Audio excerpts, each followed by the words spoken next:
Darklings! So today I wanted to do a little bit of a show and tell because I know that people always like those, and this was for some jewelry that I've made recently.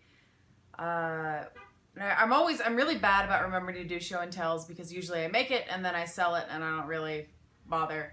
But in this case, what I ended up doing was I took these kind of weird molded, I think resin, I don't know what they're made out of, frames that I found at Michael's, and I ended up making paintings. Or, yeah, they are actual hand painted little watercolors that are then sealed and have chain, cord, and whatnot threaded through so that they can be necklaces. So these are all available on my Etsy for as long as they're there.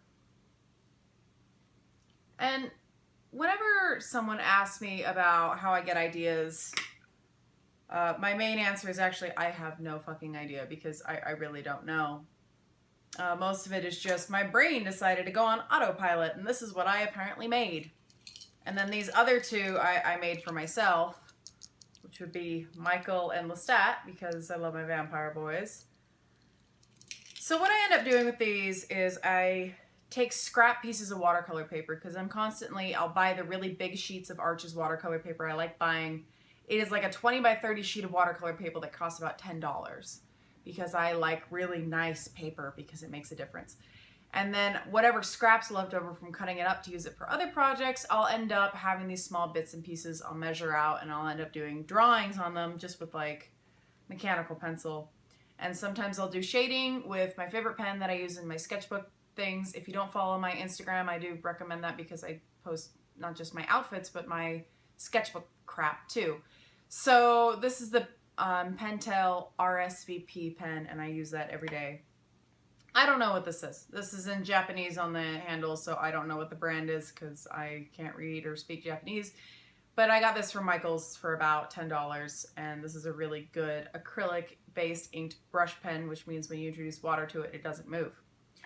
Because I've been doing a lot of these tiny paintings on the go or at work, I took an old Altoids can, and I put watercolors in it, and I have this aqua brush, which I also got from Michael's, and you can take it and refill it and put water inside of the tube part and squeeze it. And then you can, ta-da, do watercolors on the go. So I'll make these really tiny paintings, and then I will spray them with a sealant, and then I'll glue them into the frames. And this is the resin that I've chosen to use for sealing it, which is Envirotex jewelry resin. I don't know what I'm doing. Okay, heads up, I don't know what I'm doing. I'm making this shit up as I go along. It's kind of my catchphrase. So these are just some ideas. And whenever I do new jewelry, new paintings, new whatever, it's like in batch runs where, oh, I have an idea. We're going to run with it until I'm bored of it, and then we're going to do something else. Because that's part of having an artist brain. It's like running around without a head or something. It's like a headless chicken. I don't know. I had someone actually message me about advice for being an Etsy seller and making patches and jackets and stuff. And they said, well, how do yours look nice? It's like, well, I freehand them. I paint them entirely by hand.